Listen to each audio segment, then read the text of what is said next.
Everyone, I'm John Holder at Winthrop University. I'm sorry we can't see each other. Seem to be having some video connection issues, but I hope you can hear me. So LaKesha wanted me to talk about the three branches of government and checks and balances and how things work together. So the Constitution provides that we have three branches of government: the legislative branch, the executive branch, and the judicial branch. The legislative branch consists of the House of Representatives and the Senate. The executive branch is the president, vice president, and the executive departments, the cabinet, the agencies, and so forth. And the judicial branch is the court system. So I'm going to briefly describe each of those and then talk about how they interact. And when I teach classes, I like to talk a little and listen a lot. So I want to give you a brief presentation and then leave lots and lots of time for questions. Okay, the legislative branch, Congress, consists of the House of Representatives and the Senate. The House is based on population. The Constitution provides that each state has at least one representative. The exact number is determined by the state's population. So there are 7 states that each have one representative, and California has 53 as the largest state. That's why we take the census every 10 years, is to determine the population of each state for the purpose of determining how many seats in the House each state gets. And of course, House members are all elected for 2-year terms. The Senate are elected for 6-year terms. 2 senators per state, regardless of population. So Wyoming has 2 senators, California has 2 senators. Senators elected for 6-year terms, and in the normal course of business, the 2 senators from the same state are never elected in the same year. So the terms are staggered. So in order for a bill to become a law, it has to be passed in identical form by both the House of Representatives and the Senate. They have different structures, they have different procedures, but they've got to do the same thing, come up with the same thing in order to pass the bill and send it to the president. Congress, both houses working together, pass laws, spend money, conduct oversight of executive activities, and the Senate has some functions of its own. They confirm presidential nominees for the cabinet, for the judicial branch, and so forth. And the Senate also ratifies treaties. The executive branch consists of the president, the vice president, the cabinet departments, independent agencies like the Environmental Protection Agency. The president and vice president are elected for 4-year terms by the Electoral College. Of course, we don't have a national popular election for president. We have a separate election in each state, and the candidate who gets the most votes, popular votes in each state, gets the electoral vote from that state, with a couple of exceptions. So president and vice president are elected. The cabinet secretaries and heads of independent agencies are nominated by the president and confirmed by the Senate. Then you have people like the White House Chief of Staff and the other members of the White House staff who do not have to be confirmed by the Senate. The executive branch enforces the laws, administers programs. So Congress passes a law setting up a particular program, and the executive branch is responsible for carrying that out. And the executive branch issues regulations as to how the laws are going to be carried out or how programs are administered. And the foreign policy part of the executive branch conducts negotiations with other countries. The judicial branch consists of the Supreme Court and what the Constitution calls inferior courts. There are 12 regional courts of appeal. They cover different regions of the country. And below the courts of appeal are the district courts, which there's at least one in each state, and a case percolates up in most cases through the federal judiciary from the district courts to the appeals court to the Supreme Court. Federal judges and Supreme Court justices are appointed for terms of good behavior. That means they're there as long as they want to be, until the judge dies, resigns, or very occasionally gets impeached. In our 230-year history, there have been 8 federal judges who were removed from office via the impeachment process. The Constitution doesn't really specify the powers of the judicial branch. Their big thing is judicial review, which is that Congress passes a law, the president signs a law, or a law is enacted in a state, and somebody asserts that this violates their rights. They file a lawsuit, and it goes to court. And if the court determines that this law or this action of government violates this person's constitutional rights or otherwise conflicts with the Constitution, then the law is struck down as unconstitutional. That's judicial review. So they each have some powers assigned by the Constitution, and they each have some control over the others. That's checks and balances, so that they not only exercise power, they control each other. And I'll give some examples of that. There are legislative checks on the executive branch. There are executive checks on the legislative branch. There are executive checks on the judicial branch, legislative checks on the judicial branch, and judicial checks on both the executive and the legislative. And for those of you who just came in, I'm having a video problem, so this is an audio-only presentation. I apologize for that. So checks and balances, the legislative branch over the executive branch. Congress passes laws. Congress controls spending. The executive branch, the president, can't spend a dime without Congress authorizing it and spending it in the first place. So if Congress doesn't want the executive branch to do something, they can refuse to fund it. Congress can override the president's veto. Congress passes a law. The president doesn't like it. The president says, I don't want this to become a law. I'm going to send this back to the House where it originated. And each House of Congress has to hold a 2/3 vote to override the veto. But 2/3 of each House can override the veto if they want to. The Senate confirms senior presidential appointees. You don't get to be a Supreme Court justice or Secretary of State or an ambassador unless first the president appoints you, and then the Senate has to agree to it. The Senate ratifies treaties, the negotiations conducted by the president with other countries. The Senate has to give what's called advice and consent by a 2/3 vote.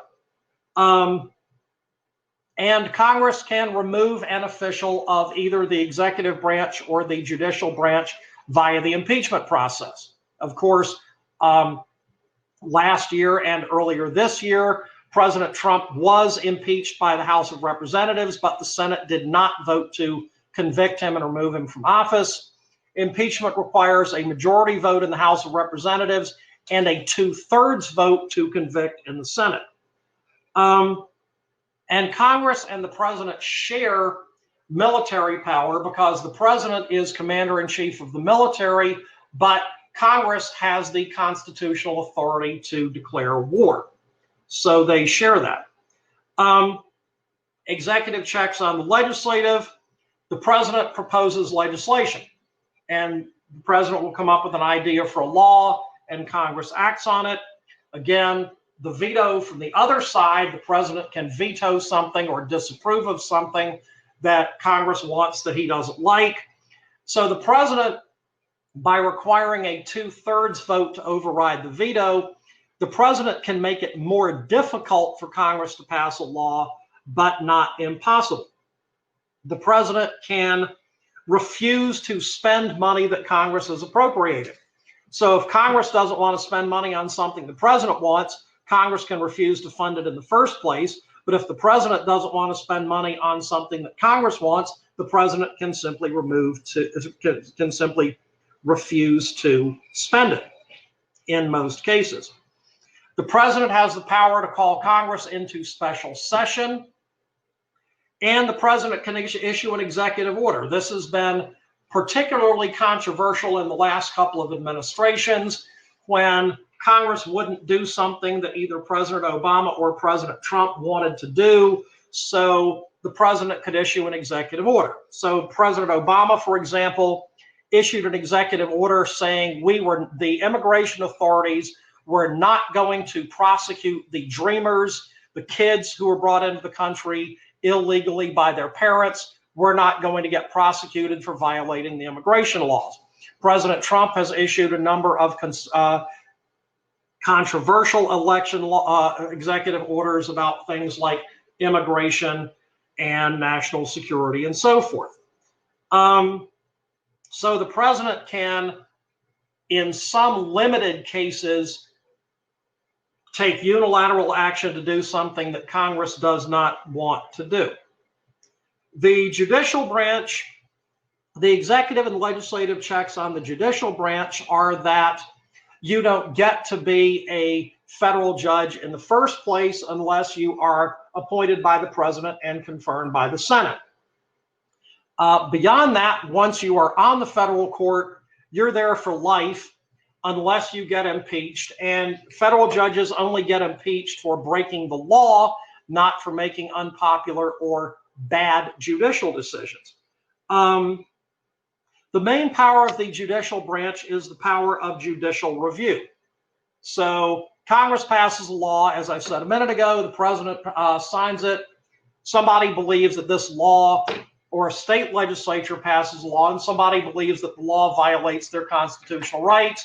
They take it to court. The court can strike it down. That's not specified by the Constitution. But the Supreme Court simply asserted the power of judicial review in the case of Marbury versus Madison in 1803, and we've just accepted it as a function of the court system ever since. So each branch has the power to do something. Each branch has some control over the others. Who gets the last word? Nobody ever really gets the last word. Congress and the president can go back and forth with a veto or a veto override. If you don't like a law that Congress passes, or you don't like an action that the president takes, we have elections every couple of years, every 2 years for the House, every 4 years for the president, every 6 years for each Senate seat. If you vote out your incumbents and vote to replace the Congress, replace the president, then you can get new laws and new policies. So what happens if the Supreme Court declares a law unconstitutional and people still want it to become law? Well, Congress can pass a new law that addresses the objections that the Supreme Court raised in the case, or as a last resort, you can amend the Constitution.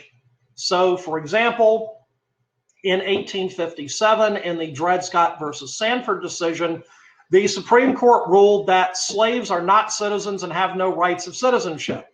Well, the 14th Amendment in 1868 overturned Dred Scott because it amended the Constitution to specify that all persons born or naturalized in the United States and subject to the jurisdiction thereof are citizens of the United States. So theoretically, former slaves and everybody else had the same rights. Of course, there have been ways throughout history that people have gotten around that, but theoretically, the 14th Amendment overturned the Dred Scott decision. I was asked to speak a little more about the electoral vote versus the popular vote. So the main concern is how somebody like Al Gore or Hillary Clinton can get a majority of the popular vote, and yet somebody like George W. Bush or Donald Trump gets a majority of the electoral vote and thereby gets to be president. Each state has a separate election, and the electoral vote in each state is determined by the number of senators plus the number of representatives. Well, each state has 2 senators. Each state has at least 1 representative. so each state has at least 3 electoral votes. So if you're Donald Trump, you can run for president and you can win 3 electoral votes out of North Dakota and 3 electoral votes out of South Dakota and 3 electoral votes out of Montana and 4 electoral votes out of Idaho and 5 electoral votes out of Nebraska, and so on in a lot of thinly populated states, and you're going to pile up more electoral votes with fewer popular votes than Hillary Clinton, who wins California by a huge margin and gets 55 electoral votes. So that is how, and it's only happened 5 times in our history, but 2 of those 5 times were within the last 20 years, so it's been the subject of renewed speculation. But that's how you can get a majority of one, but not a majority of the other. And of course, the Electoral College, not the popular vote, determines the outcome of the election. If you'd like me to follow up on that, you can ask another question in the chat box. And I'm asked, are there any consequences to the executive branch not being checked by the legislative branch? Excellent question. If, for example, you have one house, like the House of Representatives, that wants to control the president, but another branch like the Senate that wants to go along with whatever the president wants to do, then you really don't have any checks and balances. You don't have checks and balances unless Congress wants to exercise them. So if Congress is willing to go along with whatever the president wants to do, which is usually the case when Congress and the presidency are controlled by the same party, then you don't have any effective checks and balances. The flip side of that is if you have Congress controlled by one party, the president controlled by the other party, and they hate each other, then they can be at loggerheads and not really get much done. And if you want to follow up on that, you ask another question. Okay, what are the strengths of the Electoral College process? Why is it a good way of electing a president? Is it any good? The idea was when the Constitution was established and they came up with the Electoral College system, they wanted the president to have a national constituency. They didn't want the North to be able to elect a president that the South didn't want, the South to elect the president that the North didn't want. They wanted the president to have to win all over the country. So they set up a system where it's not just one big popular vote. Each state has some input into the process. That's the theory. The problem is that it does tend to sometimes contradict the will of the majority. Now, every election from 1892 to 1996, the person who won the popular vote in enough states to have a majority in the Electoral College was also the person who won the national popular vote. So there wasn't a conflict between the national popular vote and the sum total of the state electoral votes, but of course 2000 and 2016, the Democrat won the popular vote by piling up large vote margins on the coasts. So Hillary got lots and lots of votes in California, lots and lots of votes in New York, and the Republican got smaller margins in the states in between the coasts and racked up more electoral votes. So the theory is it forces the president to have a national constituency. You don't want one region of the country or one segment of the country having complete control of the process. But if you believe in majority rule, then the Electoral College is not a great idea.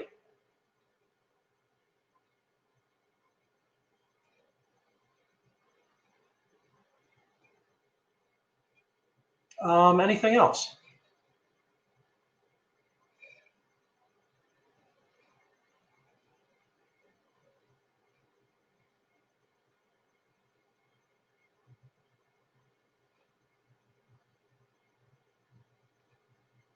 Federal judges are appointed by the president, confirmed by the Senate. State judges vary. Some states elect their judges. A couple of states have the legislature elect judges. Some states have the governor appoint and the state senate or some other body confirm. So that varies by state. Popular vote for the president would mean the person who was the choice of the most human beings would win the presidency. But if you don't have some kind of electoral vote system, you know, you might have the large population of California, the large population on the West Coast, the large population on the East Coast, asserting their will, and you wouldn't have a president with any kind of national strength or any kind of national constituency. How can people figure out how their judges are elected or appointed in their state? I would say go to your state website. Your state judicial system will probably have a website on the state government site, and they can explain, that will explain how judges are chosen in that particular state. Yeah, we're not sure why I'm not having video, but we can't get a camera link from here to there. How is Trump able to bypass Congress and appoint so many department heads? Excellent question. Technically, they're acting. He doesn't have to get Senate confirmation for somebody to be the acting head of the EPA or the acting head of the Postal Service or something. He's supposed to, in order for somebody to be the permanent person, supposed to submit the nomination to Congress, but he seems to be pretty much making up the rules as he goes along. This is not the way it's supposed to work. So he's pretty much exploiting a loophole.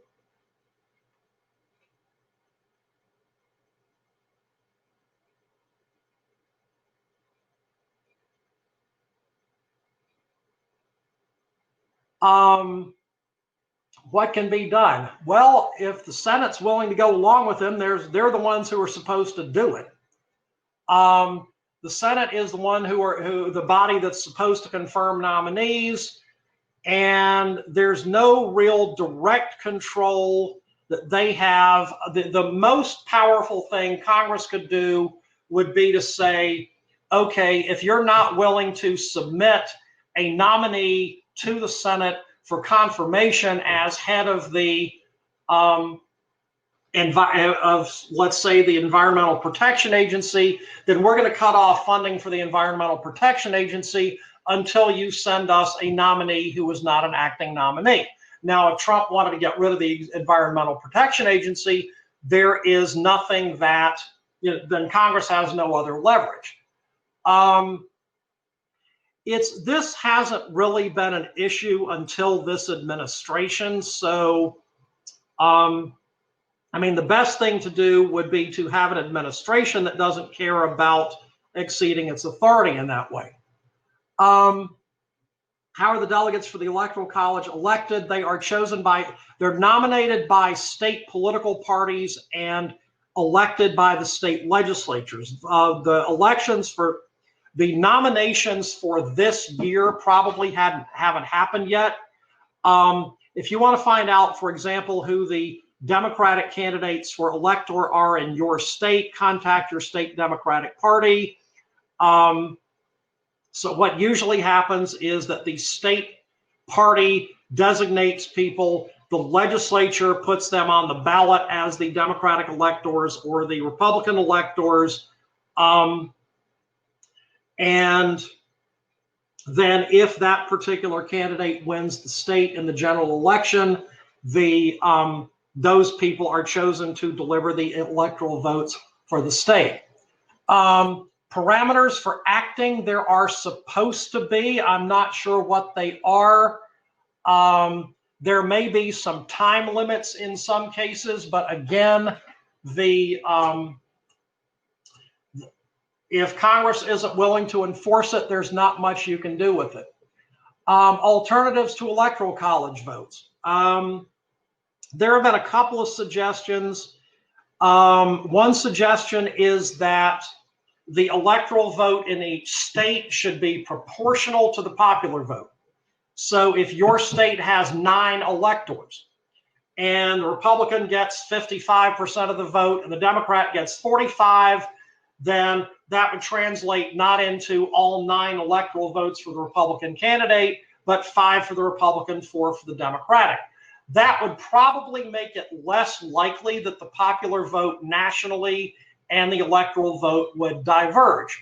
There's also a plan called the National Popular Vote Compact, which is being brought up as a series of state laws, state by state across the country. And the idea is that the state will pass a law saying that their electoral vote will be awarded to the person who wins the national popular vote.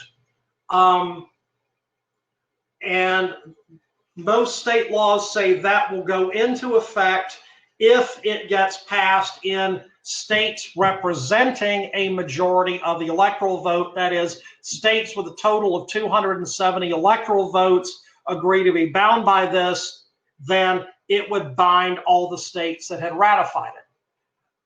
Is the system the same for the federal and state branches? I'm not sure which system you're referring to. So if you could elaborate on that in the chat box. I'll go to your other question. Is there really or theoretically a separation of church and state? Every state has 3 branches of government: legislative, executive, and judicial, but the powers vary. Some states have more powerful legislatures. Some states have more powerful executive branches. It's all the same framework, but there are really 50 different ways to do it. Really or theoretically a separation of church and state, that's entirely open to interpretation. There are some people who don't want the government to recognize religion in any way, shape, or form. A very strict separation interpretation of the First Amendment. There are people who think it's fine for government to acknowledge religion as long as they don't play favorites. So Congress could not pass a law that says Christianity is the official religion of the United States. A state could not pass a law saying the Baptist Church is the official church of our state, but it's fine under this interpretation for government to acknowledge religion. It's fine that "In God We Trust" is the national motto. It's fine that that's printed on money and so forth. Is it another loophole that allowed Congress to hold open so many judge appointments, still a Republican president? Mitch McConnell can do whatever he wanted to. When Justice Scalia died a year before President Obama left office, McConnell said that President Obama nominated Judge Merrick Garland to the vacancy, and Senator McConnell said that the Senate would not consider the nomination until after the presidential election because the Senate does not consider Supreme Court nominations in an election year. That is, let me be diplomatic, that's not accurate. But the majority leader controls the Senate, and if the majority leader doesn't want the Senate to do something, then the Senate is pretty much not going to do it.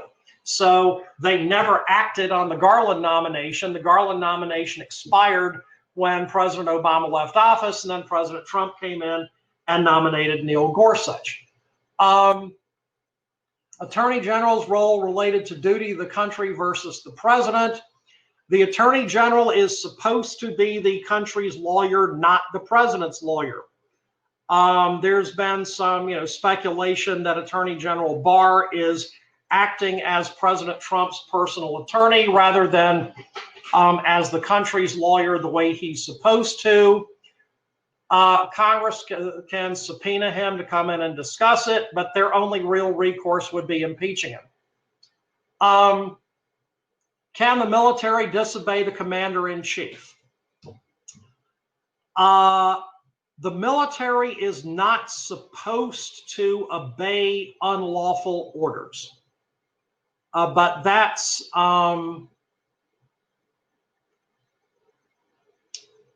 That's kind of subjective. That's kind of a judgment call. You know, there are some apocalyptic scenarios where the president tries to deploy the military to do something blatantly illegal, or the military tries to rise up in a coup against the president, but none of those things have ever happened.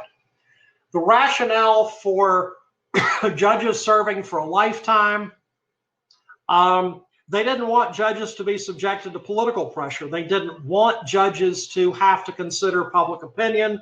They wanted the judges to interpret the law and do what was right or what was legally correct, not what was popular. They wanted one branch of government to not be accountable to public opinion, because that's the way, if you have a Congress that is elected by a majority in some sense, a president who's elected by a majority in some sense, they're going to do what the majority wants. But how do you prevent the majority from violating the rights of the minority? Well, you have to have a branch of government that's willing to respect the rights of the minority, and that's more likely to happen if they're not worried about getting reelected. So that was the rationale for judges serving for a lifetime. Can the president be arrested once he comes out of office?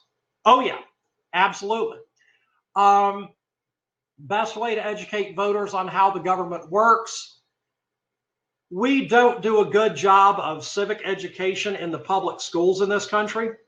I mean, if we did this well in K-12, we wouldn't need political parties to do it, or civic groups to do it, or church groups to do it, because if people were well enough informed on how the government works, they'd be better informed citizens, and they'd pass better decisions as voters.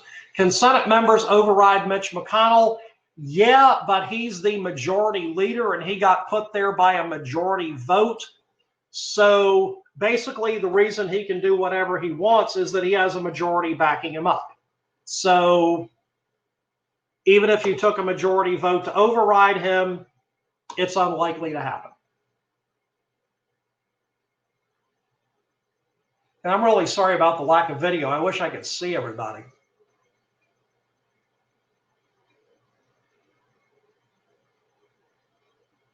Anything else?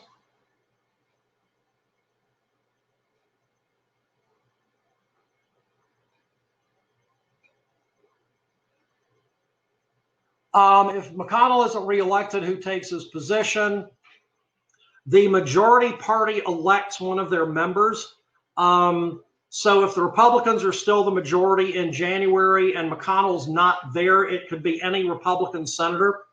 Right now, the Republican whip is Senator John Cornyn from Texas. He'd be next in line, but that's not a guarantee that he'd get the job. If the Democrats are the majority, they elect the majority leader, probably Chuck Schumer, who's now the minority leader, but that's not a guarantee. A lot of congressional hearings, what's the point of them? Gathering information. So Congress will have, if Congress is going to act on a bill, pass a law, they need to have enough information to make an intelligent decision. So that's why they hold hearings for informational purposes. They conduct oversight of the executive branch. So, for example, this past week, we've been hearing about the Trump administration cutting funding for the Postal Service. So they called in the Postmaster General and grilled him in a congressional hearing and got him to promise that they were not going to slow down mail delivery in a presidential election year when a lot of people are going to want to vote by mail because of COVID-19. So it's information and it's oversight of the executive branch. Why can't Congress do anything? Two questions in a row. Yeah, Congress can arrest somebody who ignores a subpoena. So if a congressional committee subpoenaed the Postmaster General to testify and he refused, they could issue an arrest warrant. Now that's, it's a little murky because of the concept of executive privilege. The president can order, for example, a cabinet secretary to refuse to testify. So if Congress demands that the Postmaster General show up to testify and the president refuses, the president orders the Postmaster General not to show up to testify, how does that get resolved? That's a good question. But yeah, theoretically, Congress can arrest somebody for ignoring a subpoena. Yeah, we absolutely need better civic education about elections, about the Electoral College. People need to know more. Absolutely. Executive privilege end and obstruction begin. That's a very good question. Theoretically, executive privilege cannot be used to break the law or to, I mean, the big precedent that came out of Watergate was executive privilege cannot be used to cover up criminal behavior. But if if they cover it up well enough, you don't know what happened in the first place. Executive privilege is not supposed to be a secret blanket that you can hide everything under. But we do recognize that the president needs to be able to do some things without being obstructed by Congress or without having to discuss them publicly. Why can't a sitting president be arrested for breaking the law while in office? That's an opinion of the Justice Department that came out several years ago. There's nothing in the Constitution that says the president can't be arrested. The interpretation is if Congress believes that the president has broken the law, then first they should impeach him and remove him from office, and then they can arrest him. Because once he's been impeached and removed, then he's now a private citizen, same as anybody else. Yeah, that's what impeachment is supposed to be about. Yes, for the president or for a cabinet secretary or for a judge or anybody else, theoretically.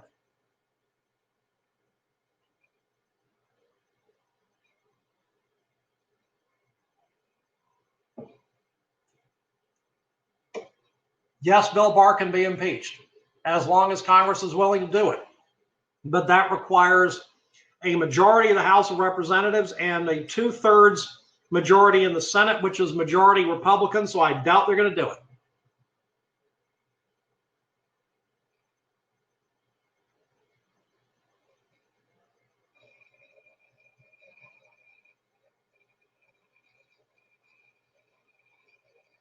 What happens if Trump refuses to leave in January?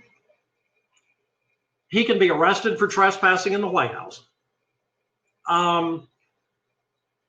Somebody's going to get sworn in as president at noon on January 20th. And if Donald Trump is not that person, he is no longer the president. So he has no power.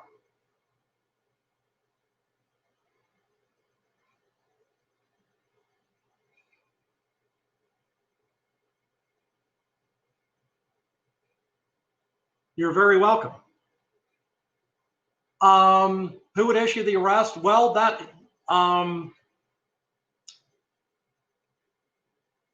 I think President Biden could have him arrested, or President Biden's attorney general, or, I mean, I made a joke about trespassing, but he would seriously be trespassing, so he'd be subject to federal law enforcement.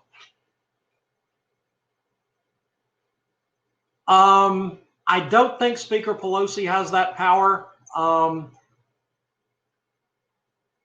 But that's a really good question. Congress might be able to authorize an arrest warrant. I'm not sure. These are conversations we never thought we'd have, but the situation, the real life situation that we're dealing with is so far-fetched that we're having to consider what happens if the president doesn't agree to leave office, or can this person be arrested or that person get arrested? It's really just, it's crazy that we've gotten to this point.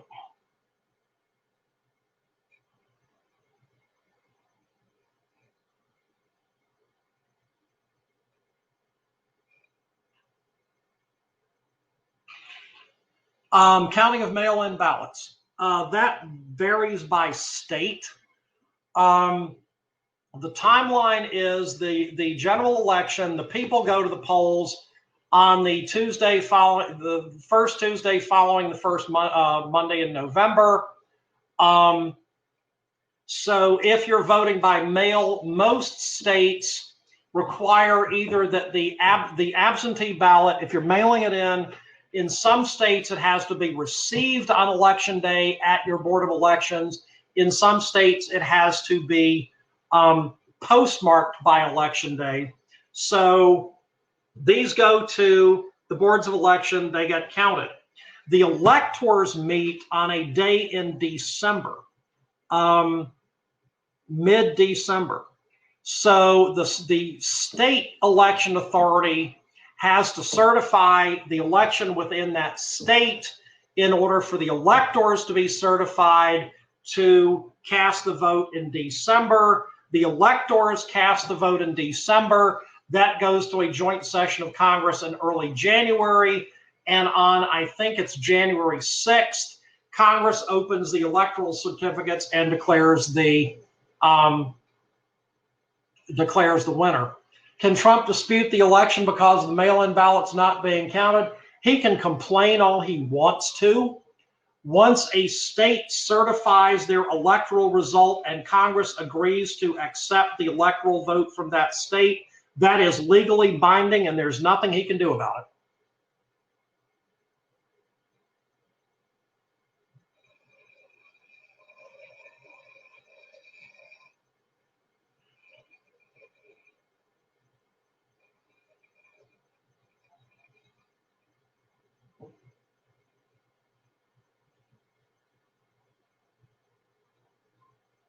You're very welcome. I'm glad to do this. I love doing this. I mean, this is what I do for college students, you know, as a job, and I really enjoy talking about it.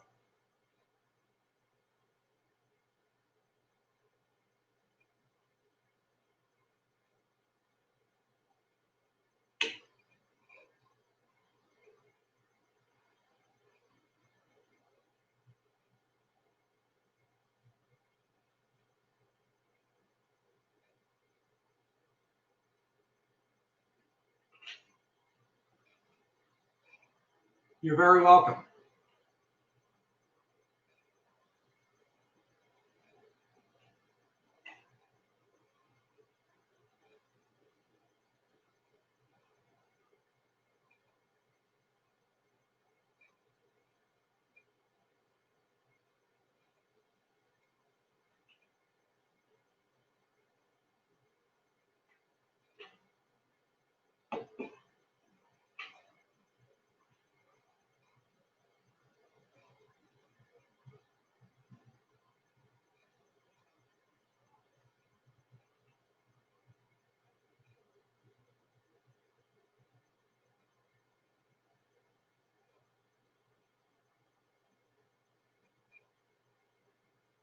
Very welcome.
Anything else?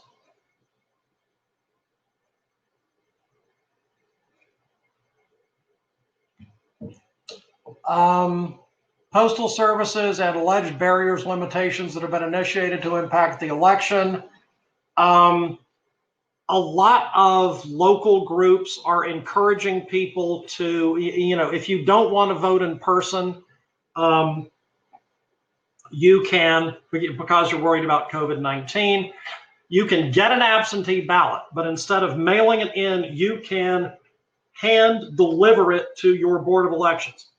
That is probably the most secure way to get it there and make sure it's going to be there on time and not have to stand in line, potentially being exposed to COVID. I would imagine that if they can establish that there's Trump came out and said that he wanted to defund the Postal Service to prevent mail-in ballots from being used because of fraud. I'm thinking that's probably the basis for a voter discrimination lawsuit, although that is not I'm not a lawyer, I'm a political science professor, and that's not my area of expertise, but it sounds to me like that's got to be violating somebody's rights.